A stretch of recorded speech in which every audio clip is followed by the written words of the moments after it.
Aalis na po ako. Sigaw niyang paalam bago lumabas ng kanilang bahay.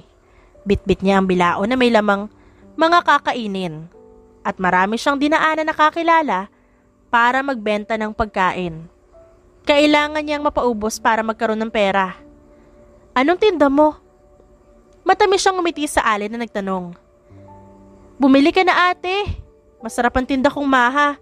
May ube rin ako dito, bagong gawa lang. Dahil sa galing ng kanyang convincing skill, halos lahat ay napapabili niya. Nakarating siya sa warehouse at maraming magagarang sasakyan ang nakaparada sa labas. Kaya nagpa siya siyang pumasok para magtinda. Tiyak na mauubos ang dala niya, kaya nagpa siya siyang tumuloy. Medyo kinakabahan siya nung pagpasok niya dahil madilim ang buong paligid. Hanggang sa may lalaking humila sa kanya at dinala siya sa kung saan. Pagmulat ng kanyang mga mata, parang nanghina ang tuhod niya nang makitang napapalibutan siya ng mga lalaking may hawak na baril. Sino ka? Gulat siyang napatingin sa lalaking nagtutok sa kanya ng baril. Madilim at matalim ang tingin nito, dahilan para mapalunok siya ng sariling laway habang nakataas ang kamay. Hindi niya akalain na aabot sa punto na kahit nagtitinda lang siya ng kakanin makakarating siya sa ganito. Gusto lang naman niyang bumili ng bagong cellphone dahil nasira na ang luma niyang gamit. Kailangan niya rin ng kontak sa mga magulang. Hindi niya akalain na may ipit siya sa gitna ng kaguluhan na to. Wala po ako nakita at wala po akong balak na masama. Inusanting babae po ako, nagtitinda lang ako ng merienda. Wala akong idea sa ginagawa niyo. Nauutal niyang sagot dahil sa kaba. Mukhang isa ito sa mga babae mo, alas. Dito mo pa talaga pinapunta? Ganito na ba talaga kababa ang class mo? Para pumili ng isang tindera? Cheap naman. Kahit kinakabahan, inis niyang binalingan ng lalaking pula ang buhok sa kabilang dako. Marangal ang trabaho niya kahit nagtitinda lamang. Bumaling siya sa seryosong lalaki noong magsalita naman ito. Bakit nga ba siya napapalibutan ng mga lalaking to? Hindi ko siya kilala. Baka naman babae mo. Di ba doon ka naman magaling? Kahit sinong pwedeng patusin gusto mo. Hindi na nakakapagtaka kung gutom ka, kaya siya yung titirahin mo. Mas lalong umawang ang bibig niya. Lahat ng salita ay pwedeng sabihin ng dalawang kampo, pero hindi ang insultuhin ng pagkatao niya. Nang humalakhak ang lalaking nakapula ang buhok, para siyang mas lalong nairita. Bakit ba kasi ang dali niyang ma-curious? Hindi sana wala siya dito ngayon. Kung wala ba naman kabaong na dinala dito, hindi siya susunod. Akala niya kasi may okasyon, ngunit hindi pala. Mukhang isang transaksyon. Ang kapal ng mukha mo, di ba ikaw yun? Sa'yo ng babae mo. Mabilis niyang binitawan ng hawak na bilao. Lumapit siya sa seryosong lalaki pagkatapos sinapak ito. Napabaling pa kanan ang mukha nito dahil sa lakas ng pagkakasapak niya. Nanlaki ang mga mata niya noong hilahin siya nito palapit, kaya sumubsob siya sa dibdib nito. Nanatili ang mahigpit itong yakap at halos hindi na siya makahinga. Kasabay noon ang palitan ng putok. Nang matapos ang barilan, binitawan siya nito at napalunok siya noong makitang marami ang may tama ng baril sa paligid. Natakot siya para sa buhay niya. Kung walang awan nitong pinatay ang lalaki kanina, paano pa kaya siya na isang tindera lamang? Magkano ang tinda mo? Bibilin ko na lahat ng pwedeng makain. Gulat niya itong tinitigan.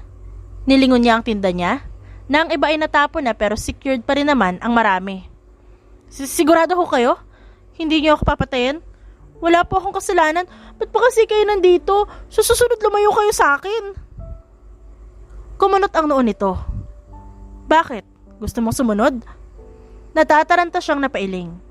Naku, hindi po. Salamat pero mahal ko pa ang buhay ko. Sandali. Ibabalot ko lang lahat. Kahit libre na lang. Basta iligtas mo yung buhay ko. Taranta ang bawat galaw niya. Nanginginig pa ang kamay na inabot ang plastik sa lalaki.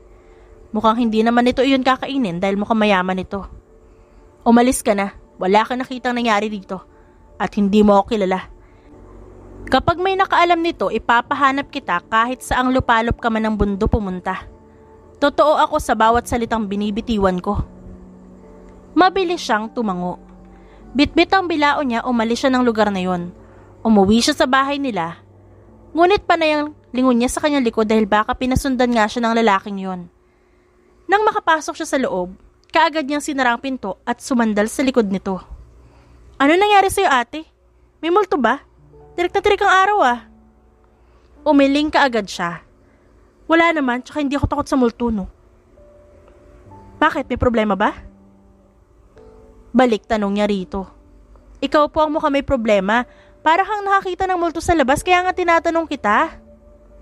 Sabad naman ni Mael, ang nakababata niyang kapatid. Buksan mo nga ang pinto, Gwen, mukha kang tanga. Sabi naman ng ate Yena na lumabas mula sa kusina. Nanlaki ang mata niya at napalunok bago buksan ang pinto. Nagtatatakbo siya patungo sa kanyang kwarto para magtago. Hindi siya ulit naglako ng maha dahil sa trauma na baka maipit ulit siya sa labanan. May income pa rin naman siya kahit papano dahil may umu-order sa kanya at nagtitinda siya sa harap ng bahay nila. Sis, hiring ngayon yung pangarap ko na company. Nagkahanap sila ng marketing management graduate. Mag-apply kaya tayong dalawa. Malaki ang sahod natin kapag natanggap tayo. San ba yan? Sa Makati, malapit lang dito. Hindi tayo pwedeng tambay lang dahil graduate tayo ng college. May experience ka naman, kumpara sa akin, pero sana tayong dalawa yung matanggap. Bakas ang excitement sa mukha ni Hara. Okay, sige, mag-apply tayo. Kinabukasan lamang naghanda sila ng mga requirements para sa interview. Marami ang aplikante na nag-aabang talagang marami ang gustong pumasok sa kumpanyang yun. Pero, ang sabi, 5 lang daw ang papalarin. Nang makuha nilang dalawa ni Hara ang kanilang number, naghintay sila sa waiting area. 56 ang number niya at number naman ni Hara ay 55. Nang pumasok si Hara sa loob, mas kinabahan siya. Lalo na nang lumabas ito na halos hindi maipinta ang muka. Kasabay ng pagtawag sa numero niya, kaya wala siyang oras na kausapin ito. Introduce yourself. Huminga siya ng malalim. Gwen Nolasco po, I'm 25 years old and a graduate of IT and I have 3 years experience sa field and 2 years experience naman sa office na dati kong trabaho noon. Ba't wala kang trabaho ngayon? Napakagat siya ng ibabang labi. Kasi po nag-resign ako. Bakit napili mo ang Sanchez Real Estate? Kailangan ko rin po ng trabaho ngayon para sa pamilya ko. At isa pa, alam ko matutulungan ko ang kumpanya sa mga nalalaman ko. At para mas lalo din ako matuto. Ano ba nalalaman mo? Hindi naman paaralan ng kumpanya ko na gusto mong matuto. Pinanatili niya ang ngiti kahit ang totoo, mas lalo siyang kinakabahan. Pakiramdam niya ay nasa isa siyang thesis defense at ginigisa siya ng panelist. Akala niya nalampasan niya na ito noon, pero ngayon hindi pa pala. Tatawagan o i-message ka ng kumpanya sa resulta. Malamig na sagot ng lalaki. Tipid siyang tumango dahil mukhang wala siyang pag-asa. Wala siyang nagawa noong igiya siya ng assistant palabas. Parehong hindi maipinta ang mukha nila ni Hara. Niyakap niya ito dahil nawawala na siya ng pag-asa. Ang hirap makapasok sa company nila. First time ko mag-apply. Parang nagkaroon pa ako ng trauma. Ginisa ako, sis. Malungkot na sabi niya kay Hara. Hindi ko na siguro kaya ang pressure sa susunod. Tumango ang kaibigan niya at napahikbi. Ako din. First heartbreak ko yata yung nangyari kanina. Hindi ko pinaghandaan ng mga binato nilang tanong. Para akong kabuti na gusto ko nalang mawala at sumulpot na lang sa labas. Wala siyang nagawa. Kaya pareho silang umuwi ng bigo. Magic siguro kung matatanggap pa sila dito. Simpleng tanong lang, hindi nila nasagot na maayos. Sa kabilang banda naman, ay hindi mapigilan ni Alas ang kanyang inis. Ayaw niyang may makitang tao dahil baka mapagbuntungan niya ng inis at galit. Masama niyang tiningnan si Kim, ang kanyang kanang kamay, noong walang paalam itong pumasok sa opisina niya. Sinabi ko bang pumasok ka? Kaagad nitong tinaas ang kanyang kamay. Hindi ako lalaban, pero may balita akong dala sa'yo. Good news! Mainit-init pa ang chismis ko. Hindi pa rin mawala ang kunot sa noo niya. Sabihin mo na wag mo na akong bitinin dahil siguraduhin mong may maitutulong yan. Kung wala, wag mo nang dagdagan ng inis ko. Naalala mo ba yung babae na nandun sa warehouse na binilhan mo ng paninda? Nung nakalaban mo yung grupo nila Red? Mabilis namang napakunot ang kanyang noo at tiningnan si Kim. Ito ang pina-attend ng interview sa mga nag-a-apply na bagong empleyado sa kumpanya. Ayaw niyang humarap ngayon sa maraming tao dahil sa sugat na natamo niya sa operasyon nila kagabi. Anong meron sa babaeng yun? Nahanap mo na ba kung saan siya nakatira? Hindi ba pinapahanap ko siya sa'yo? Tumango-tango naman si Kim. Hindi ko na siya kailangan na hanapin dahil siya mismo ang kusang lumalapit. Bumakas lalo ang pagkairita sa mukha ni Alas. Pwede ba? Diretsuhin mo na lang ako? Chill, boss. Masamang mabad trip ngayon. Baka yan ang dahilan ng pagkawala mo. Seryoso niyang tiningnan si Kim. Mas maganda pa rin kung ano ang dahilan ng pagkawala mo. Gusto mo na ba ngayon o mamaya? Kaagad itong napangiwi at napailing. Ito naman hindi mabiro. Napakamot ang lalaki sa kanyang ulo. Yung babaeng nandun sa warehouse na nag-apply kanina ng trabaho, nakita ko. Hindi niya ako nakilala, pero mukhang hindi rin pasado Ginasa ni Blake ng mga tanong. Kahit kailan talaga, galit yun sa babae. Hindi niya ako nakilala kanina. Palihim siyang napangisi at hindi niya alam kung bakit feel niya na kailangan niyang hanapin ang babaeng yon. Ngunit hindi na yata kailangan dahil ang sabi nga ng kanyang kaibigan, ito na ang mismong lumalapit sa kanila. Gustong-gusto niya ito makitang muli dahil masarap ang luto nito. Message mo siya, sabihin mo tanggap na siya at magsimula na sa Lunes. Napamaang naman si Kim dahil sa sinabi niya at kaagad niya itong pinagtaasan ng kilay. Anong problema? Pwede ko natanggapin at tanggalin ng sino man ang gusto ko. Sa kumpanya, ako ang may-ari at ibig sabihin, hindi niya natapos ang sinasabi dahil si Kim na ang mismo nagpatuloy nun. Ibig sabihin, ikaw ang masusunod. Sino ba kasing nagsabi na hindi ikaw masusunod? Lumabas ka na, wag mong kalimutan ang utos ko Nang mawala si Kim sa kanyang paningin ay napangisi siya. Tiyak na magiging masaya ang buhay niya kapag nandito na ang babae. Ilang araw nang nakalipas nung mag-apply si Gwen ng trabaho. Ilang araw na siyang matamlay dahil alam niyang hindi siya matatanggap. Hanggang ngayon hindi pa rin siya makarecover. Ate, may nag-message sa'yo. Natanggap ka raw sa... Ano to? Hindi ko maintindihan. Mabilis siyang bumaling sa kapatid. Muntik pa siyang madapa dahil sa sobrang pagmamadali na makuha ang cellphone niya. Sa wakas nakabili din siya ng cellphone kahit na hindi naman ganun kamahalan. Nanlaki ang mga mata niya nung makita ang message na galing sa HR department ng Sanchez Real Estate. Napasigaw siya sa tuwa. Pagkatapos niya magsaya, tinawagan niya si Hara. Te, nag-message sa kanya HR department, tanggap daw ako sa trabaho. Pwede na ako mag-start sa Monday. Tuwang-tuwa niyang bungad nung sagutin nito ang tawag. Congrats! Kahit hindi ako natanggap, at least may trabaho ka na. Kailangan na natin mag-celebrate dahil magandang balita ang sinabi mo. Hayaan mo, kapag may vacant, tatawagan agad kita. Sayang naman, di ba pangarap mo to? Gusto mo makapasok sa company ng mga Sanchez? Ano ka ba, te? Nag-apply na ako sa ibang trabaho and guess what? Tanggap na rin ako. Sabay tayo magsisimula sa Lunes. Nanlaki naman ang mga mata niya. Hindi niya mapigilang mapangiti. At least, masasabi niya na ayos lang talaga. Sumayaw-sayaw pa siya sa tuwa. Maganda ang pwesto niya sa kumpanya, kaya siguro madali lang para sa kanyang trabaho. Noong sumapit ang araw ng Lunes, maaga siyang naghanda para sa pagpasok. Maaga pa lang nasa harap na siya ng company. Pagkatapos sabihin sa kanya ang pwesto, nagsimula na siya sa trabaho. Nandiyan si sir, tumayo ka muna Gwen. Nataranta siya dahil sa mahinang paghampas sa kanya ng kanyang workmate sa balikat. Sir, kumusta po? Hindi niya inalis ang ngiti kahit kulat siyang makita ito. Ibig sabihin ito ang boss niya. Naalala pa kaya siya nito bilang tindera ng maha at ube? Nagustuhan kaya nito ang tinda niya? Bago ka rito? Kaagad siyang tumango. Itinago niya ang kabang nararamdaman. Opo, bago lang.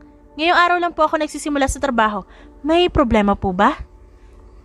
Tumango ito pagkatapos nilampasan siya. Pangit talaga ang ugali nito, kinakausap tas biglang aalis. Pero mabuti na rin dahil hindi siya nito naalala. Napatango na lang siya sa sarili. Hi! Bago ka, di ba? Kilala mo ba si boss? Kinakabahan kasi ako. Kasi may lalapitan at kakausapin lang siya kapag tatanggalin eh. Bakit ba kasi tuwang-tuwa kang batiin siya? Nagtataka niyang tiningnan ng babae. Kung hindi siya nagkakamali, ang pangalan nito ay Nali. Bakit? Tanong niya rito. Baguhan ka pa lang, kaya dapat alam ang pwesto dito sa kumpanya. Singit naman ng manager.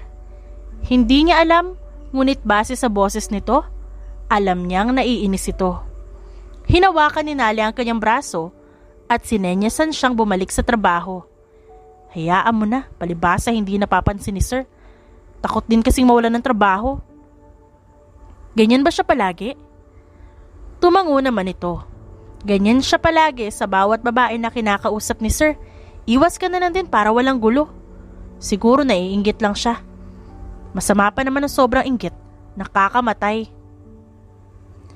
Naging mabuti naman ang kanyang trabaho sa loob ng mga nagdaang araw.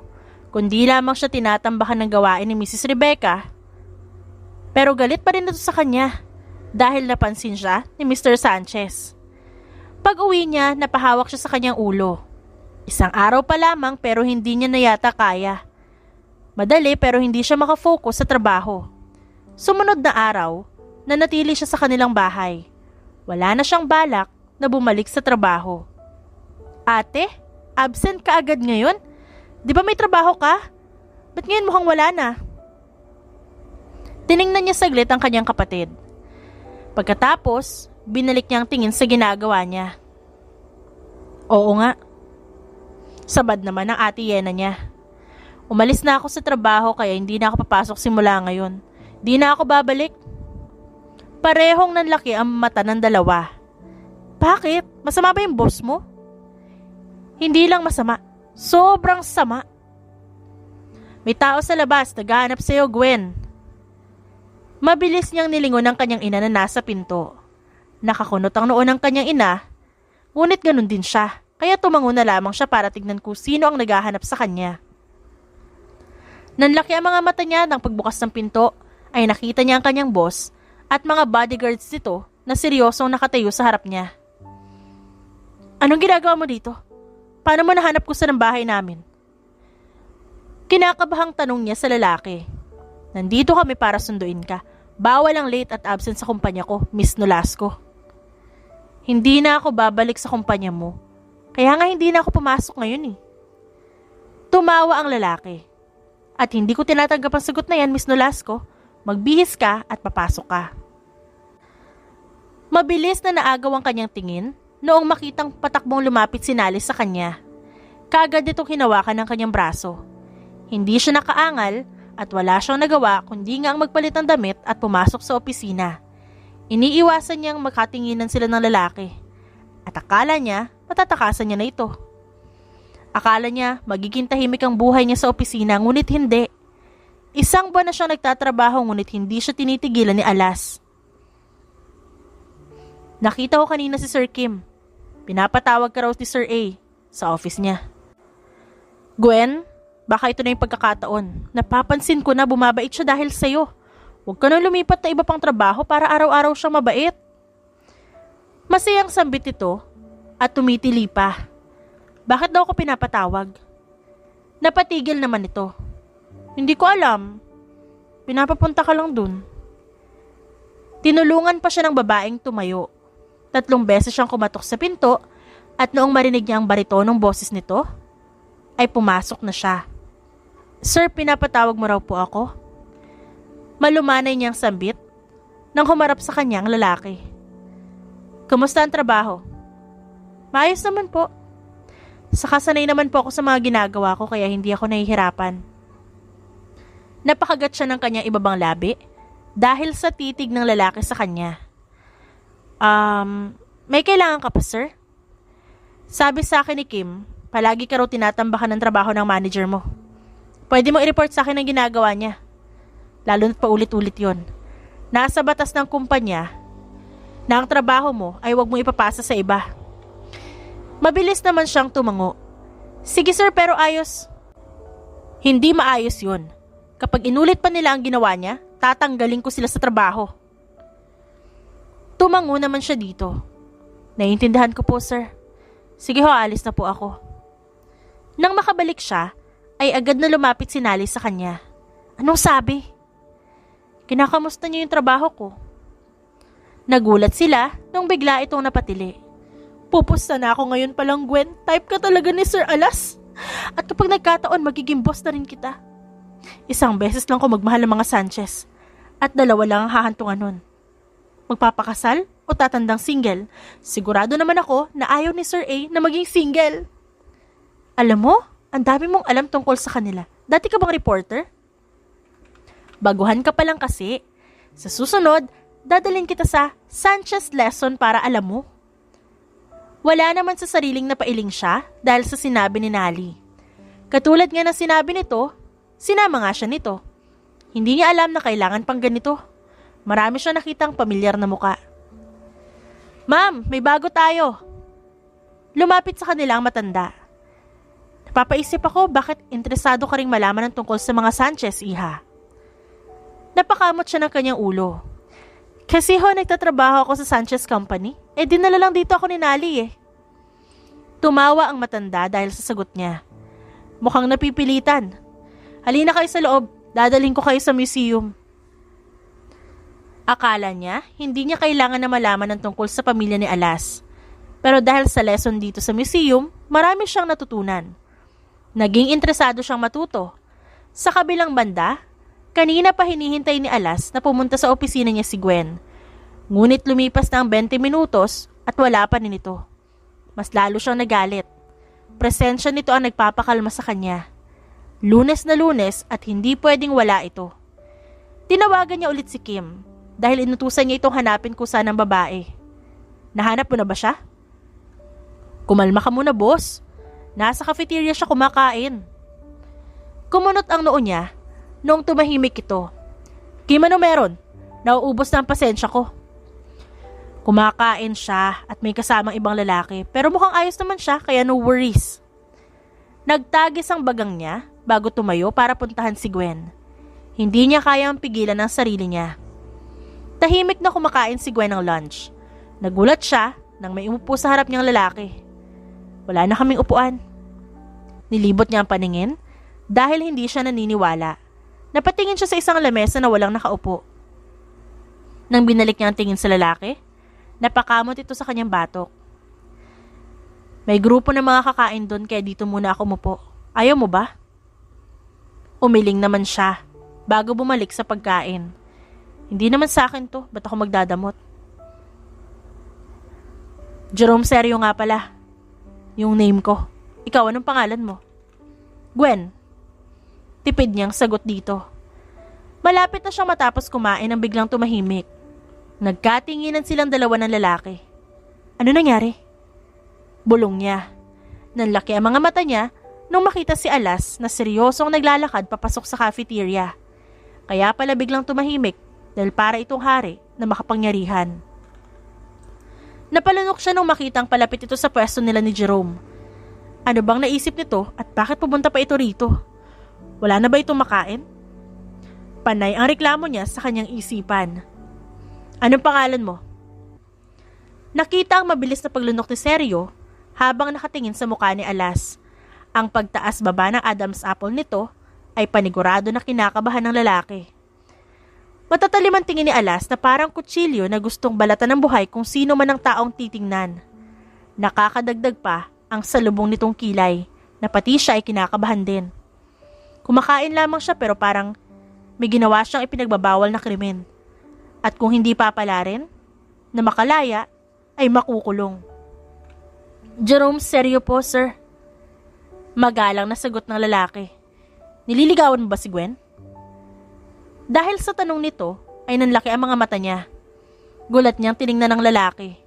Hindi niya inaasahan na yun ang tanong nito. Kakikilala pa lang niya kay Jerome, pero itong isang lalaki ay napaka-advance mag-isip. Sir, walang kami. Hindi siya nanliligaw. Magkasabay lang kami mag-lunch. Nakitable siya sa akin. Paliwanag niya. Kaagad ding sumang-ayon si Jerome. Tama yun, sir. Tumaas ang kilay ng lalaki. Maski siya ay naguluhan. Maraming table na walang nakaupo. Napahawak siya sa kanyang ulo. Ngayon niya lang nakuha ang punto ng lalaki. Hindi naman ito sabihin na nagsiselos ito na may kasama siyang kumain habang ito'y mag-isa. Bago pa man sumagot si Sergio, mahina niyang hinawakan ang palapulsuhan ng lalaki at hinila ito. Nung makapasok sila sa elevator, pinukol siya nito na masamang tingin. Ano na naman ang nagawa ko? Alam mo sir, kumakain lang ako doon ng matiwasay, tapos dadating ka na parang mag-aamok ng away. Kitang-kita niya sa refleksyon ng elevator ang pagtagis ng bagang nito. Kumain ka na? Gusto niyang umusok na parang apoy, ngunit pinipigilan niya lang. Natatanggal ang angas niya dahil boss pa rin naman siya. Kumain na ako pero hindi natapos. Matatapos rin naman ang lunchtime kaya bumalik na tayo sa taas. Saktong bumukas ang elevator, kaya nauna na siyang lumabas. Naramdaman niya ang pagsunod ng lalaki. Hindi ito nagsalita ulit. Tama lang yun, dahil naiinis talaga siya. Hindi niya na ito binalingan ng tingin noong dumaan ito sa pwesto ng mesa niya. Mukhang napansin yun ni Nali kaya lumapit ito. Anong meron? Ka-LQ mo si boss? Parang maamong tupa kanina. Tapos biglang naging dragon na parang bubuga ng apoy nung lumabas sa office niya. Wala kaming relasyon ni sir. Pagtatama niya sa sinabi nito. Baka pag sinabi niyang oo, ay kung anong isipin ng lalaki. Mas mabuti nang sabihin ang totoo. Alam niya rin naman na maraming nagtatrabaho sa office ang may gusto kay Sir Alas. Totoo ba ang sinasabi mo na galit siya kanina? Dagdag niyang sabi. Hindi na nagtataka dahil galit din ito nung makita si Sergio. Kaagad na tumango si Nali, mas lumapit pa ito. Ikaw ang pinuntahan niya, no? Ewan ko na lang kung ba't di mo nahahalata na may gusto sa'yo si boss. Obvious naman na angel siya kapag kaharap mo. So sinasabi mo ba na demonyo siya kapag hindi niya ako kaharap? Hindi niya mapigilang tumawa kahit masyadong seryoso ang usapan nilang dalawa. Baka marinig kayong dalawa, hinaan yung mga boses nyo. Sabat naman ni Andy na kababalik lang. Sigurado na nag-lunch na ito, ngunit hindi nila alam kung saan. Ito kasing si Gwen, sobrang manhead. Pinandilatan niya ito ng mata. Kasalanan ko pa talaga? Kung hindi mo siya makukuha sa madaling paraan, daanin mo sa paspasan. Maraming nakapila sa kanya, Gwen. Ang swerte mo kapag naging asawa mo siya.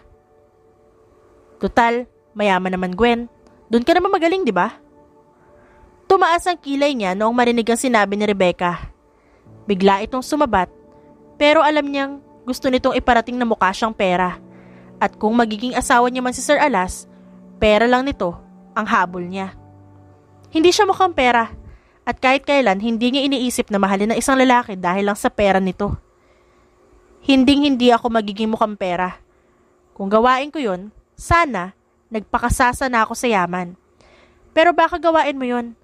Ayaw mo lang malaman nila kaya pinapasa mo sa akin. Taas noo niyang sabi.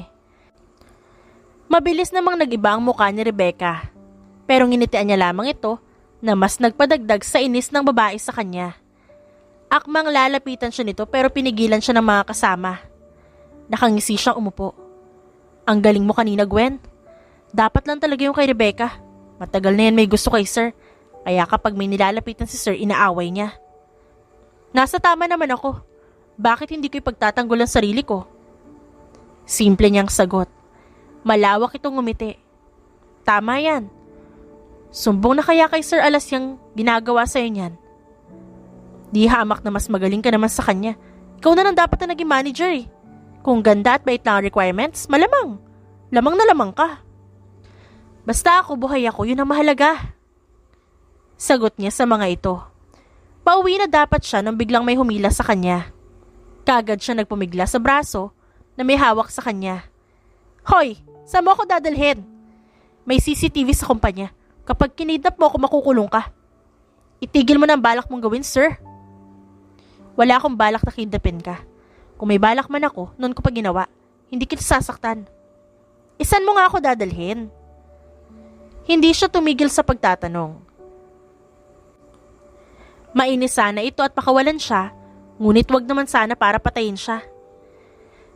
Sumama ka sa akin, ipagluluto mo ako sa bahay ko. Dahil sa sinabi nito ay nanlaki ang mga mata niya. Bakit naghihirap ka na ba? Di mo na afford magbayad ng chef? O kaya na bumili sa fancy restaurant? Bakit kailangan na ako pa magluto ng pagkain mo? Kasi ikaw ang gusto ko. Sinubukan niya ulit na magpumiglas. Paano kung ayaw ko? Gusto ko nga. Kaya sa ayaw at sa gusto mo, gusto ko pa rin. May bayad dito, kaya huwag ka magreklamo. Hindi niya alam kung kailan natapos ang bangayan nila. Sa huli, pumayag siyang ipagluto ito ng pagkain. Hindi niya alam kung anong nakain ito at biglang nagustuhan ng luto niya. Baka matunaw ako kanina mo pa ako tinitingnan, sir. Nagkibit balikat lamang ito. Pagkatapos niyang nagluto, pinaghandaan niya ito ng pagkain. Sir, masarap ba yung luto ko? Nakaabang siya sa sagot ng lalaki habang nakatitig dito. Masarap. Magaling ka magluto kahit kailan. Hindi ako kumakain nito pero dahil ikaw nagluto, uubusin ko. Umayo siya ng tayo at ngumiwi. Siguro naaawa ka lang sa akin. Hindi naman pala kayo kumakain yan eh. Di sana sinabi mo sa akin. Pipilitan ka lang siguro. Akmang kukunin niya ang mangkok, ngunit mabilis itong inagaw pabalik ng lalaki. Niyakap niya ang mangkok na parang bata na ninanakawan ng candy. Uubusin ko nga to, Gwen. Basta ikaw nagluto, kakainin ko. Pero bakit nga hindi mo sinabi sa akin na hindi ka kumakain yan? Sobrang excited ka kanina eh. Ayaw ko na mamalungkot ka. Kaya hindi ko na sinabi. Uulitin ko pa ba na basta ikaw ang nagluto, kakain ako? Hindi ikaw ang personal chef ko. Pero ikaw ang gusto ko sa lahat. Matagal niyang tinitigan ng lalaki bago nakuhang ngumiti. Sabay na tayong kumain. Hindi ka mabubusog kapag tinitigan mo ko. Bumusangot siya. Pagkatapos nilang kumain, pinaghugas pa siya nito. Nagulat siya pagkatapos nung makita niyang hawak ito ang cellphone niya. Kaagad niya itong inagaw sa lalaki na mukhang nagulat din. Sorry, kanina pa kasi tumutunog. It was Nali. Mag-usap na lang daw kayo bukas. Uuwi ako sa amin, wag mo na ako ihatid, kaya ko naman. Mabilis niyang kinuha ang mga gamit. Hindi niya ito hinintay na magsalita. Mabilis na siyang lumabas ng bahay nito. Kinabukasan, maaga siyang pumasok. Hinanda niya ang sarili dahil alam niyang gigisahin siya ng tanong ni Nali. Gwen, ano nangyari? Halos mabaliw na ako rito, panayantili ko habang naghihintay sa'yo. Sabihin mo sa akin na hindi yun si Sir A. Pagsalubong nito sa kanya. Si boss yun. Kaagad ito napatakip sa kanyang bibig at hinampas siya. OMG, nakatira na kayo sa isang bahay? Akala ko itatanggi mo na siya yung sumagot ng tawag kagabi eh. At wala pang dinala si boss sa bahay niya. Mabilis na nanlaki ang mga mata niya. Hindi kami nakatira sa isang bahay. Kaagad niyang pag-alma. Bakit? Nagpaluto lang siya sa akin ng pagkain kaya ako nandun. Sinagot lang yung tawag, issue ka na agad. Ngumuso si Nali. Malay ko ba, nag-overthink ako nung narinig ko ang boses si Sir A eh. Wala na ba siyang pera? O gusto ka lang niya talagang makasama? Napaisip siya dahil sa sinabi nito. Pero wala namang masama kung magiging kayo. At least mababawasan ang pagiging masungit niya. Nabawasan na nga simula nang dumating ka. At hanggang ngayon, walang natatanggal sa trabaho. Sabat naman ni Andy na nakikinig din pala sa kanilang dalawa. Alam mo, oo nga no? Lumipas pa ang 4 na buwan na hindi niya alam ang status nilang dalawa ni Alas. Ayaw niyang mag-assume na magjowa sila kahit ganun siya itrato nito. Hindi niya maintindihan kung bakit unti-unti na siyang nahuhulog kahit na pinipigilan niya ang kanyang sarili. Natatakot siya sa buhay ni Alas. Gwen, pinapatawag ko sa office. Huminga siya ng malalim bago tiningnan si Kim na nakatayo sa harap niya. Bakit daw? Hindi ko alam. Sabi lang sa akin pumunta ka sa office. Miss ka na ata agad ni boss. Narinig niya naman ang pagtili ni Nali dahil sa sinabi ni Kim. Panay ang tawa nilang dalawa ni Vera. Tatapusin ko lang ginagawa ko, tas susunod ako. Nang matapos siya, ay agad siyang tumayo. Kumatok siya ng 3 beses bago pumasok. Nanlaki ang mga mata niya nung makitang may kasama si Alas sa loob. Lahat ay napalingon sa kanya at parang gusto niya na lang lamunin ng lupa sa labis na pagkapahiya. Nang magtama ang tingin nila ni Alas, pinandilatan niya ito ng mata. Bakit siya nito pinapatawag? Samantalang nasa meeting naman ito, kasama ang mga hindi niya kilalang lalaki. Ang iba'y may katandaan na, at ang iba naman ay tingin niya kasing edad niya. Good morning sir, babalik na lang po ako pag tapos na kayo. No need, tapos na kami. Tumayo si Alas. Mabilis na kumalabog ang puso niya noong humakbang ito palapit sa kanya. Ipakilala mo naman kami sa bisita mo. Masamang bumaling ng tingin si Alas sa mga lalaki. Bakit ko siya ipapakilala sa inyo? Hindi naman namin siya kukunin sa iyo, Alas. Takot na takot maagawan. Natatawa ang sabi ng isa. May boyfriend ka na ba, miss? Nagulat siya sa tanong ni Mr. Asuncion. Lumipat ang tingin niya kay Alas na ngayon ay nakatingin din sa kanya at naghihintay ng sagot. Napakagat siya ng ibabang labi. I have, sir. May boyfriend na pala. Sabi ng isa habang nakangisi. Mukhang nalugi ang mukha ni Mr. Asuncion. Hindi na nakakapagtaka dahil maganda ka. Marami talaga ang pipila sa iyong lalaki. Kung ako sa'yo, hindi ko nasasabihin ang sinabi mo, Mr. Asuncion. Saad naman ni Alas dito. Huminga siya ng malalim at hindi na pinansin ang sinabi ng lalaki. I'm sorry sir, pero sinasabi mo yata na ginagamit ko ang ganda ko para makuha ang lalaki? Hindi ako ganun, sir. Mahirang napahalakhak si Mr. Asuncion. I'm sorry, hindi yun ang ibig kong sabihin. Don't worry, sir. Kung yun man o hindi ang ibig niyong sabihin, mas maganda na nagpapaliwanag ako. Hindi ako ganun kababaw na babae na kung sino lang pwedeng ginugusto ko. Naputo lang kanilang pag-uusap nang sumabat si Alas. Mauna na kami, Mr. Asuncion. May kailangan pa kaming gawin. If you don't mind, lumabas na kayo sa office ko. And Kim, please, take charge. Nagkamay ang dalawang lalaki noong lumabas si Alas, kaya sumunod na rin siya.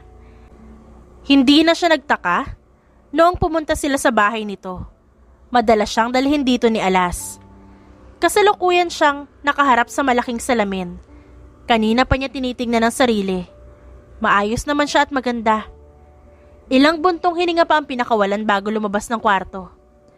Sir! Naiwan sa ere ang gusto niyang sabihin nung makitang may isang kasamang lalaki si Alas sa sala. Mabilis itong tumayo at tumakbo palapit sa kanya. Kaagad itong yumaka para takpan siya. Ang ikli ng shorts mo. Sorry, hindi ko sinabi na pupunta yung kapatid ko. Magpalit ka muna ng damit sa loob. Mahinang bulong nito. Nahihiya siyang napayuko para tingnan ng shorts niya. Hindi naman gaanong maikli pero syempre si Alas yan. Magpapalit na lang ako ulit. Aniya rito. Paglabas niya, nag-uusap pa rin ng dalawa. Kaya mas nahiya tuloy siya. Sa sumunod na araw, umuwi siya sa kanilang bahay para makasama ang kanyang pamilya. Mabuti na lang, na-approve ang leave niya. Ngunit sumama naman si Alas sa kanya. Anak, hindi mo naman sinabi may kasama ka. Gulat na sabi ng kanyang ina. Nilingon niya si Alas sa kanyang tabi. Para itong maamo na lalaki. Hindi niya maiwasang matawa dahil sa mukha nitong kinakabahan. Ang angas-angas nito sa harap na ibang tao pero sa harap ng magulang niya titiklop naman pala. Magandang umaga po. Pasok kayong dalawa, iho. Wala pa ang papa mo, Gwen. Pero pabalik na rin yon. May pinuntahan lang sila sa baryo. Hindi rin naman daw siya magtatagal. Diyan ka na sa sofa. Nagpalit siya ng damit sa kanyang kwarto. Pagbalik niya, nakita niya ang kanyang ama na nakatitig kay Alas. Papa, nandito ka na pala, kanina pa kita hinihintay. Bati niya. Kaagad naman siyang nilingon ng ama at yumakap siya sa braso nito. Hindi mo sinabi na uuwi ka. Tumawa siya. Siyempre nga kasi surprise, kasama ko pala si Alas, siya yung boss ko. Gusto niya rin magbakasyon dito sa atin. Ano pa?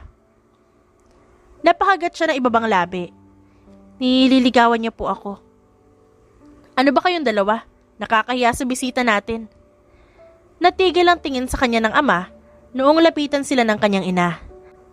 Dahil ilang araw ang kanyang leave, dito na rin nanatili si Alas. Hindi niya alam ang pinapagawa ng kanyang ama minsan sa lalaki. Buong puso naman ito yung sinusunod para makuha ang loob ng kanyang ama. Distansya o itak? Parang biglang umamo ang mukha ni Alas. Kumalas ang kamay nito sa pagkakayakap sa kanya. Natatawa niya itong tiningnan kaya napanguso ito. Tito, yakap lang naman eh. Mas sumama pa ang itsura ng papa niya. Tinaas ito ang itak sa nagbabantang paraan. At walang nagawa si Alas kundi ang lumayo sa kanya. Hindi mo pa tapos ang pinapagawa ko. Huwag mong yakapin ang anak ko na parang di ko kayo nakikita dalawa. Dito tayo matutulog mamaya. Pwede bang sulitin ko habang nandito si Gwen? Gagawin ko ang pinapagawa niyo mamaya, tito. Hirit pa ni Alas. Hindi pwede. Panaman, hindi natin katulong yan si Alas. Boss ko nga po yan tas pinagtatanim niyo dito sa palayan. Hindi tayo mayaman, Gwen. Dapat alam niya ang mga ito kung talagang gusto ka niya. Kung ito hindi niya kayang gawin, panindigan pa kaya ikaw? Gwen, kaya ko ang sarili ko. Saka madali lang naman pala magsakay eh. Tsaka makukuha ko rin naman ang loob ni Papa. Totoo naman ang sinabi niya. Kung gusto kita, gagawin ko ang lahat para sa'yo. Huminga siya ng malalim at napapikit. Ako na lang po ang gagawa. No, Gwen. Hindi ako papayag na ikaw ang gagawa ng pagsasaka. Ayos lang sa akin. Tinitigan ng matagal ng kanyang ama ang lalaki. Bago ito umalis, ay tumango pa ito sa kanya. Siya naman ngayon ay lumapit kay Alas at pinunasan ng pawis nito. Hindi niya lang akalain na papayag itong gawin ang lahat ng gusto ng kanyang ama. Siguro ay talagang nagpapalakas ito sa papa niya. Behave ka ha. Kahit naman masungit yun si Papa, may puso pa rin naman yun. Sumbong mo sa akin kapag pinahirapan ka lalo. Lalo na kapag naiinitan ka na. Kilala kita, hindi mo kayang tumagal sa init. Paalala niya habang pinupunasan ang mukha nito. Minsan ay napapapikit pa si Alas.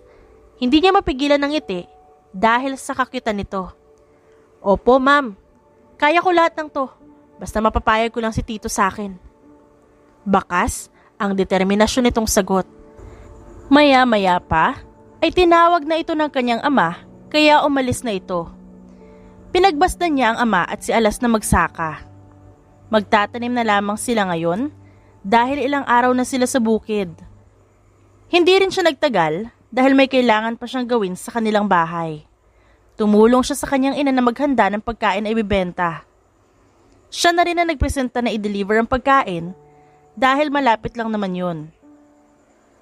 Gwen, nandito ka pala? Ngumiti siya kay Andrew, ang kababata niya noong makita niya ito. Matagal na noong huli niya ito nakita dahil pumunta ang lalaki sa Cavite. Noong isang araw pa ako nandito, kumusta ka na? Ayos naman ako. Minsan na lang ako makauwi dito dahil may bahay na ako sa Cavite. Malapit na kasi ang birthday ni Mama. Huwag niyong kalimutan na hindi pumunta ah. Nanlaki ang kanyang mga mata ng maalala. Oo nga pala, sa isang araw na yun, muntik ko pa makalimutan. Pero pupunta raw si Mama kasi bumili si auntie ng puto at sapin-sapin. Eh ikaw, hindi ka pupunta? Pwede naman, wala. Hindi niya natapos ang kanyang gustong sabihin noong may brasong pumulupot sa kanyang bewang at mapang-angkin siyang hinapit-palapit. Kaagad niyang nakilala kung kaninong amoy yun at ang pamilyar nitong pabango. Alas!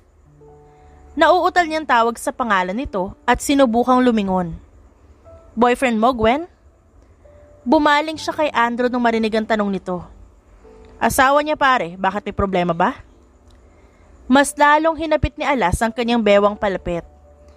Gusto siyang tingnan ni Andrew. Humihingi ito ng kumpirmasyon sa sinabi ng lalaking nasa tabi niya. Totoo bang kasal ka na?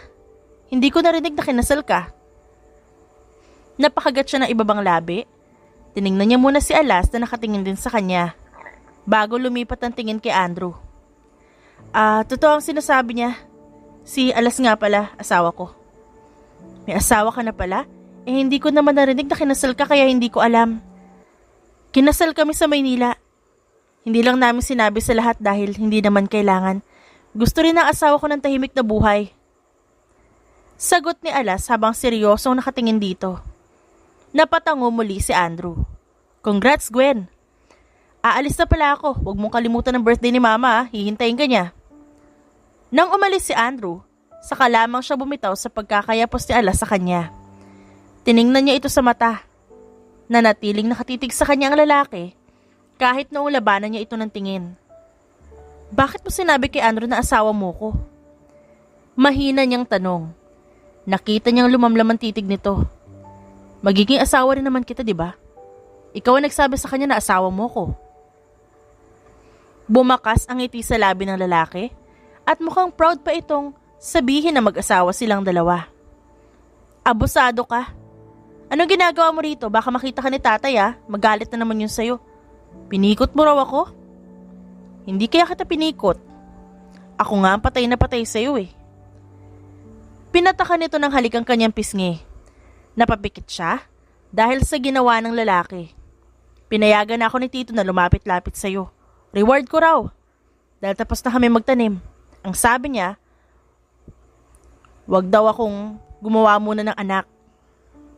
Napaawang ang bibig niya at tinulak niya ito. Ano nga anak ang sinasabi mo? Medyo malakas niyang tanong. Tinawanan ni Alas ang kanyang itsura. Hinuli muli nito ang kanyang kamay at hinawakan. Akala yata ni Tito bubuntisin kita. Kaya ayaw niyang mag-boyfriend ka kaagad. I respect you. At di ko gagawin sa iyo yung bagay na yon hanggat di ba tayo kasal.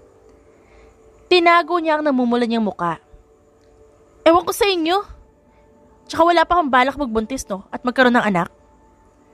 Mahinang tumawa ang lalaki at pagkatapos ay niyakap siya ulit. Tara na, hinihintay ka na ni Tito at Auntie. Dapat siguro, tatay at nanay na itawag ko sa kanila kasi asawa na kita. Tinulak niya ito palayo. Sinabi ko lang yun para tulungan ka. Baka kasi umiyak ka sa harap ni Andrew kapag di ko sinabi na asawa kita. Ang hilig mo pa naman ang kinin ako. Umawang ang bibig niya pero hindi pa rin mawala ang ngiti. Ikaw lang naman palagi ang inaangkin ko Hindi ko alam kung ba't baliw na baliw ako sa'yo.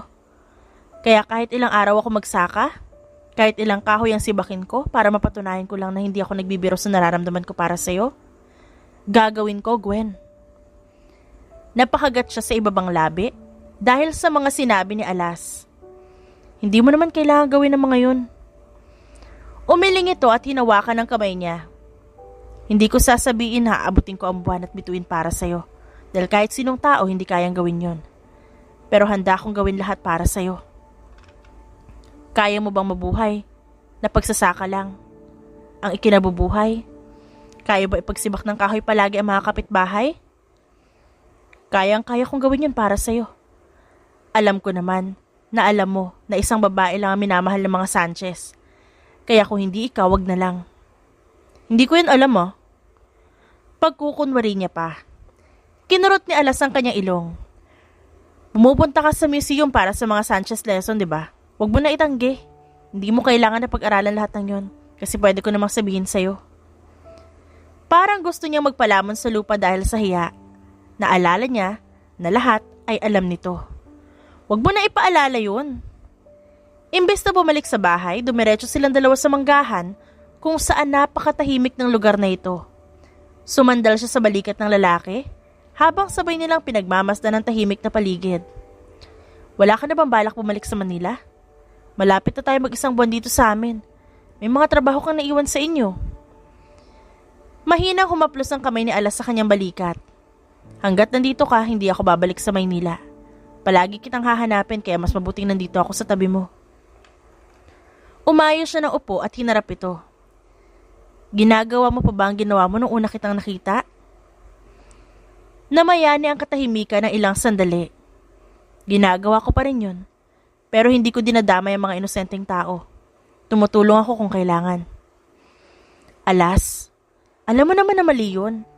Paano kung may madamay na ibang tao? Hinawakan nito ang kanyang pisngi. Hindi ko may papangako na titigilan ko, Gwen. Pero kahit tumigil ako, nandyan pa rin ang gulo. Pero gagawin ko ang lahat para protektahan kayo. Kayong mga importante sa buhay ko. Distansya o itak? Alas! Napalunok siya. Napamura siya sa isipan Dahil alam niyang marami siyang kinatatakutan pero sa mga magulang ng dalaga kaagad siya tumitiklop. Lalayo na po, tay. Si Gwen lang naman po ang palagi kong pipiliin. Hinawakan niya ang kamay ni Alas na nakalahad at tinulungan na tumayo. Baka may makakita sa inyo dito sa labas. Isa pa, makati sa balat ang damo. Umismid ang kanyang ama bago umalis. Nagkatinginan silang dalawa ni Alas. Bigla itong napangisi bago tumayo. Let's go, baby. Baka magalit si Papa. Minus points na naman ako. Namumula niyang tinanggap ang kamay nito. Nang makarating sila sa bahay, nakarinig siya ng ingay sa likod. Umiinom ka ba, Alas? Nandyan kasi si paring Natoy. Inaya ng papa mo na mag-inom. Baka mamaya kapag nakita si Alas ay iyain din. Kapag inaya ako, auntie, hindi ako tatanggi. Tumigil ka. Pagbabanta niya sa lalaki. O siya, ikaw nang bahala. Pero kung hindi ka umiinom, sundin mo ang sinabi ko. Alas, nandito na pala kayo. Gusto mo ba sumama sa amin sa likod? Bumisita kasi si paring Natoy, nagkakayayaan na mag-inom. Handa na sana siyang tumanggi noong marinig ang sinabi ni Alas. Kung papayag po si Gwen na uminom ako, sige po, okay lang. Napunta ang tingin ng dalawang lalaki sa kanya. Sige po, mukhang gusto naman uminom ni Alas. Sigurado ka, Gwen? Oo naman, pero kapag di mo na kaya, pumunta ka na lang sa kwarto para matulog. Baka mamaya, hindi mo makaya. Mas lumapit ang mukha ni Alas sa kanya. Kayang-kaya. Kayang-kaya ko makapagsabayan sa kanila, Gwen. Pero syempre iba na ngayon. Sasama ako kay Tito. Ikaw, kumain ka bago matulog. Ngumiti siya at tumango dito. Syempre naman, no? Nang mawala sa paningin niya ang lalaki, bumalik siya sa kanyang silid. Katulad ng sinabi nito, naghapunan siya kasabay ng kanyang ina at mga kapatid.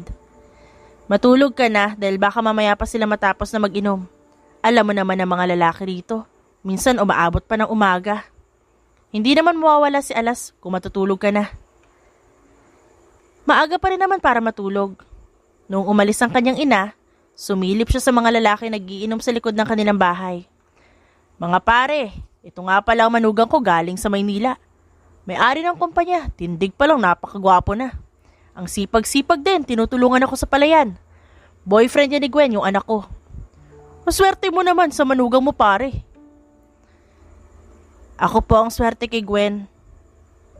Hindi niya maiwasang mapangiti. Hindi talaga nagsawa si Alas na ipagmalaki siya. Kahit kanino, hindi siya nito kinahiya kung ano man siya. Tignan mo, dapat ganitong lalaki ang magiging asawa ng anak nyo. Magaling talagang pumili si Gwen. Dapat yung lalaki na kayang tumindig at gawin ng lahat para sa anak ko. Di bali nang walang yaman basta nagpapakalalaki. Hindi niya mapigilan ang ngiting kanina pa niya pinipigilan. Bakas na bakas ang paghanga sa boses ng kanyang ama. Noong tiningnan niya ang kasintahan, nakangiti rin ito. Kung siyang tatanungin, swerte talaga siya. Pero habang naririnig ang kanyang kasintahan na ipinagmamalaki siya sa harap ng mga kaibigan ng kanyang ama, ay kinikilig siya. Tama ang lalaking napili niya. Bihira lang ang katulad ni Alas. Pero totoong hindi lahat ng lalaki ay perpekto. Kailangan nating tanggapin na may toxic attitude ang bawat isa. Bumalik siya sa sala para ituloy ang ginagawa. Hihintayin niyang matapos si Alas. Baka mamaya ay lasing na ito. Lalo na ang kanyang ama dahil kanina pa ito umiinom. Baby! Naramdaman niya ang brasong lumingkis sa kanyang leeg. Umikot ang lalaki at yumakap sa kanya. Sinandal rin ito ang ulo sa balikat niya. Lasing ka na, sir? Napaungot naman ito. Mahina siyang humalakhak dahil doon. Mahina niyang hinaplos ang malambot itong buhok. Huwag mo akong tawaging sir, I prefer love or your hubby. I'm your boyfriend. Ngumisi siya. Demanding tayo ngayon ah. Lasing ka na talaga. Please, baby. Matulog ka na. Baka makita ka pa ni Papa maggalit yun sa'yo. Tinulungan niya ang lalaking makatayo. Hindi magagalit ang papa mo. Gustong-gusto niya ako. Baka pag tinanong ko siya bukas kung pwede ba kitang pakasalan, ipapayag siya. Hindi niya naisip ang magpakasal at bumuo ng pamilya ngayon. Kaya natigilan siya sa sinabi nito. Kinabukasan, tanghali na siyang nagising. Paglabas niya ng kwarto, nakita niyang nagsisibak na ng kahoy si Alas sa labas. Kaagad na kumunot ang noo niya. Hindi naman sila gumagamit ng kahoy pero ba't nagsisibak ito? Nilapitan niya ang ama na tinutulungan ng kanyang ina. Pa, para saan ang mga kahoy? Hindi naman tayo gumagamit yan. Hindi yan sa atin. Nagulat nga ako sa labas dahil nakita ko na lang na nagsisibak ng kahoy ang nobyo mo. Sa kanila, Maring Lina yan. Tsaka, tumulong yata si Alas. Huminga siya ng malalim bago nilapitan ng kasintahan. Kaagad itong tumigil nung makita siya papalapit. Good morning, baby. Magiliw na bati ni Alas. Nasaan ang damit mo? Tirik na tirik ang araw, mangingitim ka niyan. Mas gusto ko pa rin ang pagtirik ng mga mata mo. Nanlaki ang mga mata niya at kaagad itong hinampas. Lumingon siya sa paligid. Nakahinga siya ng maluwag nung walang taong malapit sa kanila na maaaring makarinig sa sinabi nito. Baka kung ano isipin nila. Iba naman ang iniisip mo, Gwen. Kapag umiirap ka. Tigilan mo ako, Alas ah. Alam ko yung nasa isip mo. At kahit kailan hindi ako naniniwala na walang laman yon. Saka na kapag kinasal na tayong dalawa. Kumindat ito sa kanya na ikinapula ng kanyang pisngi. Sa tingin niya ay kulay kamatis na siya ngayon. Sumunod na araw ay birthday ng kanyang Auntie Sally, ang ina ni Andrew. Wala siyang balak na sumama, pero ang kanyang inay pinipilit siya. Sumama na kayo sa amin. Sinabi ni Maring Sally na isama kita. Mabilis niyang naramdaman ang braso ni Alas na yumapos sa kanya. Auntie, pwede ba akong sumama sa inyo? Wala naman kami gagawin ngayon. Aba, oo naman. Kaibigan naman namin ang pamilya niya. Nakangiting sagot ng kanyang ina. Close ko rin si Andrew kaya siguro ay ayos lang. Magkasama silang tatlo na pumunta sa birthday party. Marami ang tao dahil maraming kilala si Auntie Sally. Happy birthday po! Mahigpit niyang niyakap ang ginang nung makita ito. Naku, mabuti naman at nakapunta kayo. Kanina ka pa hinihintay ng anak ko. Palihim siyang umiwi at kaagad itong natigilan nung makita ang lalaki sa tabi niya. Sino ang kasama mo, Gwen? Tumingin siya kay Alas at hinawakan niya ang kamay nito. Asawa ko po, Auntie, si Alas. Katulad ng reaksyon ng anak niya, ganon din ang naging reaksyon ng ginang.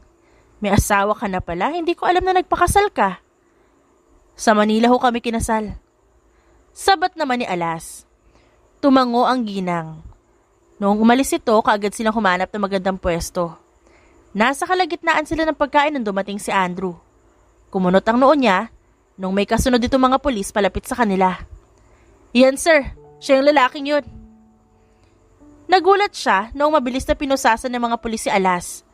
Parang sobrang bilis ng pangyayari. Andrew, ano ibig sabihin nito? Gulat niyang tanong habang nakatingin kay Alas na pinoposasan ng mga pulis. Hindi mo siya pwedeng maging asawa dahil mamamatay tao siya. Alam mo ba yun, Gwen? Ano ba pinagsasabi mo? Nababaliw ka na ba? Nakita ko siya noong isang araw. May pinatay siyang duguan na lalaki. Sinakay pa nga niya sa kotse. Napasinghap ang mga tao dahil sa sinabi nito. At iniisip mo na pinatay siya ni Alas? Oo, bakit? Hindi mo siya kilala at makakasama siya sa'yo. Hindi na babagay sa'yo ang mamamatay tao. Pwede ba? Tumigil ka? Kung may pruweba ka, dalhin mo sa presinto. At kapag napatunayan ko na wala akong kasalanan, ikaw ang ipapakulong ko. Hindi mo alam kung sinong binabangga mo. Lumingon siya kay Alas nung magsalita ito. Hindi ako natatakot sa'yo. Sasabihin ko sa inyo ang itsura ng lalaki para mahanap ang pamilya niya. Nag-aalalang tiningnan niya si Alas. Tipid itong ngumiti sa kanya. Alam niyang hindi ito magagawa ni Alas dahil nakita sila nung gabing yon. Napahawak siya sa kanyang ulo. Hinarap niya ang kanyang mga magulang na naguguluhan din sa nangyari. Susunod po ako sa presinto, kayo muna ang bahala. Umuwi na kayong dalawa. Walang pag-aalinlangan siyang pumara ng tricycle. Nang makarating siya sa presinto, Kaagad siyang sumunod kila Alas. Ma'am, bawal ka pumasok. Kuya, kilala ko ang nasa loob. Pwede akong tumistigo. Naputol ang kanyang sinasabi nang makita niyang palapit si Kim. Kaagad siyang lumapit dito. Ano ba talaga nangyari? Naniniwala ka ba na walang kasalanan si boss? Kaagad siyang tumango. Tipid nang umiti si Kim. Yun ang paniwalaan mo, Gwen. Dahil wala siyang kasalanan sa nangyari. Ikaw ang palagi niyang kasama. Ikaw ang palagi niyang iniisip. Ikaw lahat. Sa kabilang banda, seryoso nakaupo si Alas sa upuan. Kaharap niya ang lalaking may gusto sa girlfriend niya at ang pulis. Hindi siya nagsasalita. Dahil kung oo, tiyak na sasabog siya sa sobrang inis. Ang kapal na mukha ng lalaking ito na banggain siya. Chief, totoo ang sinabi ko. Kitang-kita ko mismo gamit ang dalawang mata ko. Hindi ako papayag na hindi niya pagbayaran ng ginawa niya. Totoo ba ang sinasabi niya? Sumandal siya sa upuan. Wala akong kailangan na aminin dahil wala akong ginagawang masama. Natigilan ng lahat ng tao sa loob nang bumukas ang pinto. Pumasok doon si Kim. Binalingan niya ang lalaki na nanlalaki ang muka. Siya ang lalaking yun, Chief. Pero patay na siya. Wala ako rito ngayon kung patay ako. Tinulungan ako ni Alas nung gabing yon na dalhin sa doktor para magamot. Hindi ako papayag na gawan mo na masamang kwento ang ginawa niyang mabuti. Binayaran ka lang siguro niya. Tumaas ang kilay niya. Nagwawala na ito. Sir, naabala niyo lang kami. Wala ka naman pala matibay na ebidensya sa binibintang mo. Nagsalita naman ng lalaking pumipigil sa lalaking nagpakulong sa kanya. Andrew, kaibigan kita. Pero pinahiya mo ako dahil sa ginawa mo. Tama na ang kahibangan mo. Kung ang dahilan pa rin ito ay si Gwen, tumigil ka na. Tumayo siya. Hindi mo sa akin kayang maagaw ang asawa ko. Magkasama sila ni Kim at dalawa pang pulis na lumabas. Nung makita siya ni Gwen, kaagad itong tumakbo at mahigpit siyang niyakap. Lumipas ang 2 taon nilang pagsasama ni Gwen at ni Alas at pagkatapos kinasal na rin sila. Hindi na niya ito pinakawalan. Wala namang pinagsisisihan si Gwen. Alam niyang mabuting tao ang kanyang asawa. Tama nga ito. Kahit titigil niya ang operasyon, nandyan pa rin ang gulo. Pero alam niya ang bawat gagawin nito. Bakit siya umiiyak? Nakita niyang pumasok si Seven sa loob ng kusina habang nakakunot ang noo. Pero hindi pa rin siya tumitigil sa pag-iyak. Naku sir, hindi po namin maintindihan si ma'am. Baka po makinig siya sa'yo. Try mo kaya, sir. Narinig niyang sagot ng kasambahay. Hinahanap niya po ang hotdog ni Sir A eh. Patuloy pa rin siya sa pag-iyak. Masama ang loob niya dahil wala na ang hotdog na hinanda niya. Wala na ang hotdog ni Alas. Hinihintay pa man din niya itong dumating. Gwen, anong problema? Masama sa iyo ang pag-iyak. Baka mamaya dumating si Alas at sabihin na sinasaktan ka ng mga tao rito kaya tumahan ka na. Saglit niyang binalingan ng lalaki nung lapitan siya nito. Hindi ko kasi matanggap eh. Anong hindi mo matanggap? Kinain niya ang hotdog ni Alas. Nanlaki ang mata ng kasambahay na naituro niya.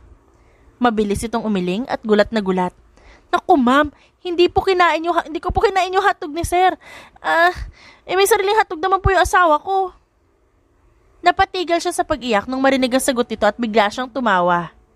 Anong hotdog ang sinasabi mo? Hindi yung hotdog ng asawa ko. Excuse me? Bahagyang namula ang kanyang pisngi nung makuha ang ibig nitong sabihin. Anong hotdog ba kasi ang iniiyakan mo? Hindi ko maintindihan. Suminghot siya bago sumagot. Yung hotdog kasi na tinira ko para ibigay kay Alas na wala. Hindi ko alam kung saan napunta. Kinuha ko lang naman si Mingming sa kwarto. Dahil naiwan ko siya pagbalik ko wala na. Nakangiwing tiningnan siya nito. Hawak nito ang kanyang ulo. Para siyang bata na umiiyak. Pero hindi niya mapigilan ang kanyang mga luha. Dahil siguro buntis siya, kaya ganito kababaw ang luha niya. Akala ko kung anong hotdog ang iniiyakan mo. Bibili na lang kung gusto mo tas ipapaluto ko sa kasambahay para maibigay niya mamaya kay Alas. Ayaw ko. Mas gusto ko yung hotdog na yun. Ma'am, nakita na po namin. Nilagay lang pala sa ref eh. Kaya hindi mo mahanap pagbalik mo. Sino ba kasi naglagay nito sa ref? Akala ko nawala na, tsaka malamig na tuloy siya. Ano nangyayari dito? Mabilis siyang napalingon sa pinto. Nang makita ang kanyang asawa, wala siyang sinayang na oras at mabilis niyang nilapitan nito. Dala ang plato. Nandito ka na pala, Alas. Kanina pa kita hinihintay. Nawawala pa tuloy ang hotdog mo. Gwen! Gulat na sabi ni Alas. Napanguso muli siya. Bakit, may masama ba? Itong hotdog lang naman na ito ang nawawala eh. Mabuti na lang nahanap ni Manang, nasa ref lang pala. Natigilan siya noong hawakan ng asawa ang kanyang pisngi. Umiyak ka ba? Sino nagpaiyak sa'yo? Kung alam mo lang kung ano nangyari dahil sa paghahanap ng hotdog na yan, kuya. Kaya ko sa'yo, ubusin mo na. Mababaliw ako sa asawa mo. Sabat naman ni Seven sa kanyang kapatid na si Alas. Masama niya itong tiningnan. Huwag mo nang sabihin sa kanya, Seven, kung gusto mo bang makabalik dito. Hindi ko ipapakita sa'yo ang pamangkin mo. Huwag mo akong subukan. Ano ba talaga nangyari? Ikaw ba nagpaiyak sa asawa ko? Mabilis na tinaas ni Seven ang kanyang dalawang kamay na parang sumusuko.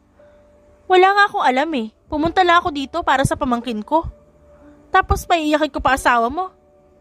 Hindi ko nga kayang gawin yun. Hindi ako nagpapaiyak ng babae.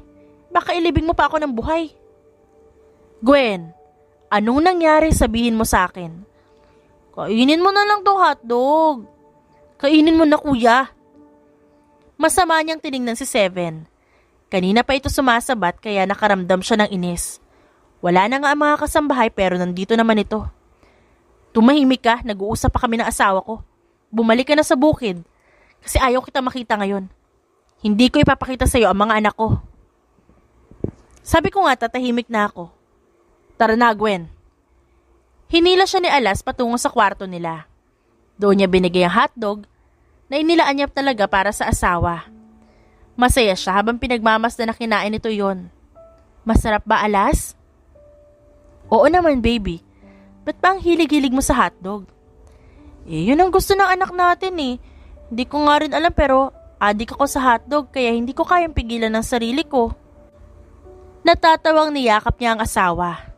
Ang cute naman ang pinaglilihian ng asawa ko. Paano kung hotdog ako, love? Mamahalin mo pa rin ba ako? Anong ibig mo sabihin, baby? Sagutin mo na lang ako. Siyempre, oo. Sinungaling ka talaga, Alas. Talagang gusto mo ako maging hotdog? Pagkatapos mo akong buntisin, ngayon gusto mo ako maging hotdog? I can't believe you. What? Tinatanong mo ako kung mamahalin kita kahit maging hotdog ka. Ano ba dapat na isagot ko? Dapat sinabi mo hindi kasi hindi ka papayag na maging hotdog ako. Lulutuin mo lang ako tas kakainin tas walang katapusan na yung buhay ko. Pagkatapos niya magtampo, ayos na ulit sila. Tumingin siya sa mahimbing na natutulog na si Alas. Huminga siya ng malalim bago ito ginising. Asawa ko, gusto ko ng hotdog at Nutella as in ngayon na. Bago tayo matulog, yun ang kinain mo. Baka sumakit ang tiyan mo.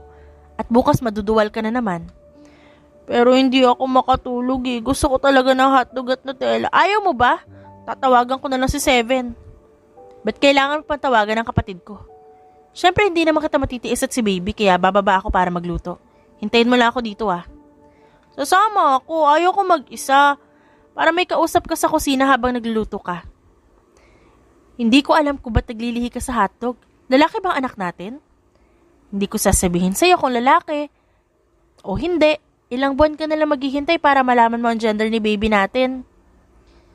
Plano niya kasing sorpresahin ito sa gender ng kanilang magiging anak. Wala siyang balak ipagsabi kahit kanino. Hihintayin ko ang araw na yon. Kahit naman lalaki o babae ang anak natin, mahal na mahal ko siya. At syempre, ikaw na asawa ko. Lumipas ang mahigit na 6 na buwan. Bilog na ang kanyang tiyan at hinihintay na lang ang araw ng kanyang kapanganakan. Alas, nasa ang anak ko? Nabulunan siya bigla nang marinig ang boses ng kanyang ama. Mabuti na lang, nasa malapit lang niya ang tubig at mabilis siya nakainom. Noong makabawi siya, saka siya lumabas ng kusina. Nakita niya ang asawa at ama na magkaakbay. Napailing siya. Kinakabahan pa niyang pinuntahan ng dalawa dahil baka nagbabangayan na ito, ngunit nakita niya na mali naman ang iniisip niya. Akala ko ba nagbabangayan kayong dalawa? Ano nakain niyo ngayong araw? Kaagad na lumapit sa kanyang asawa at inalalayan siya nito palapit sa ama. Kahit naman araw-araw kong awayan ng asawa mo, hindi ko na mababago na kasal kayo ng anak ko. Excited na nga ako makita eh. Huwag lang siya maging kamukha ni Alas. Papa naman, maganda ang lahi ko. Kaya ayos lang kung kamukha ko ang anak namin. Natigilan siya sa pagtawa nung naramdaman ang pagkurot sa kanyang tiyan. Akala niya, gumalaw lang ang baby. Ngunit noong sunod-sunod na ito, ay hindi na matigil, mahigpit ang hawak niya sa braso ng kanyang asawang si Alas. Gwen, ayos ka lang? Nag-aalalang tanong ng asawa. Manganganak na yata ako. Nataranta ang dalawa. Dalhin na natin siya sa ospital. Napahawak siya ng mahigpit sa kamay ng kanyang asawa. Mabilis siyang dinala sa delivery room at sumama si Alas sa loob. Mrs., isa na lang, kaya mo to. Panghihikayat pa ng OB-GYN niya. May isa pa? Gulat na tanong ni Alas. Kahit nahihirapan siya dahil sa sakit, ay tiningnan niya ito. Akala ko ba matapang ka, Alas? Huwag kang hihimatayin na, susuntukin talaga kita. Mas lalo lamang namutla ang lalaki dahil sa sinabi niya. Huminga siya ng malalim, humugot siya ng malakas, at malakas na umiri. 3 beses niyang ginawa iyon bago pa narinig ang pag-iyak na munti nilang prinsesa. Nagulat siya noong unti-unting bumagsak si Alas. Nagkagulo ang tao sa delivery room dahil sa nangyari. Nanghihina siyang napangiti. Dahil sa pagod, nilamon na rin siya ng kadiliman. Nang magising siya, bumungad sa kanyang puting kisame. Ngunit ang ingay ng tao sa paligid niya. Mahina siyang napadaing.